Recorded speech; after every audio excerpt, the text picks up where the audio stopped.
Hello, it's Wednesday. How are you? I hope you're having an exceptional week. The full moon was last night. Ding, that blood moon lunar eclipse, that was so powerful. How did you fare getting through it? I had some rough patches. And because of that, I reached out to a friend. And this friend, her name is Belissa. She lives in Oregon. And Belissa and I just had a short conversation, but it was very meaningful. And I, as always, leave my conversations with my friends in a better place. I'm always stronger for having spoken to them. And I'm glad that she reached out to me and that we had that phone call last night. Now, here's two things that came from that phone call when I was talking to Belissa. We were discussing relationships. And I shared with Belissa the turmoil I'm kind of struggling with. And she asked me a question, then made a statement after, and they were very meaningful, and they're still with me today, and I'm still considering them. I love that we have intuition friends around us that are powerful and strong. She asked me the question first, is that what you want? And then she followed it up with, you're so busy comparing what you think you should have to what other people have. Why can't you just relish and love and be happy in what you have? That was an interesting proposal to me and a statement. Was I using my old beliefs, my old boundaries, my old conceptions around a new relationship? And if so, why was I doing that? Why was I hanging on to that? Why was I comparing what I had with maybe what other people had? And then comes the question, is that what I want? And the answer was, I'm not sure. And the reason that is because I'm still trying to shed some old behaviors and step into this new me, my wholehearted living person. Now, with that comes some faith. So we're going to talk about faith for a minute. I would consider myself a very spiritual, faithful person.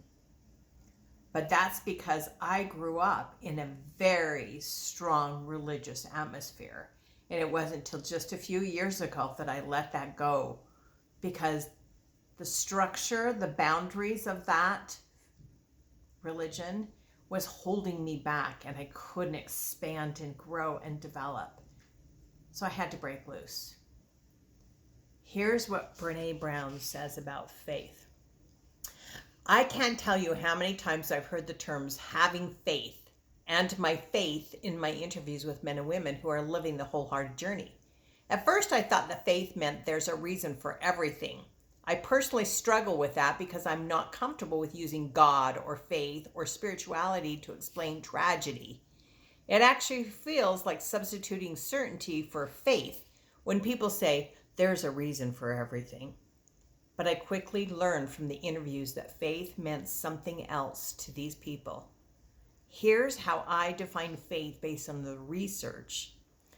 Faith is a place of mystery where we find the courage to believe in what we cannot see and the strength to let go of our fear of certainty.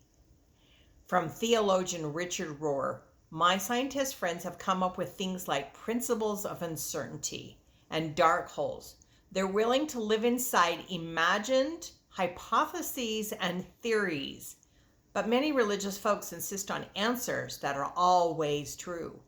We love closure, resolution, and clarity, while thinking that there are people of faith. How strange that word faith has become to mean the exact opposite. Faith is essential when we decide to live and love with our whole hearts in a world where most of us want assurances before we risk being vulnerable and getting hurt. To say I'm going to engage wholeheartedly in my life requires believing without seeing. I have to let go of control. Thank you, Belissa. I'm so grateful for the phone call and for your support and your friendship. There's a little something for you. Practice your faith this week. and try and shed some of those old restrictive boundaries that held you captive. You can't live in joy. You can't live in happiness if you're living in worry and sadness and comparison. Comparison doesn't help. Not in these situations. Comparison's okay if I'm saying, oh, here's where I was before, but look where I am now. That's a little different. When I'm looking at somebody else going, I want what you have, that's not healthy. It's not helpful. How are you? How's your heart? I hope that you'll have an opportunity to exercise your faith muscles this week. Have a good week.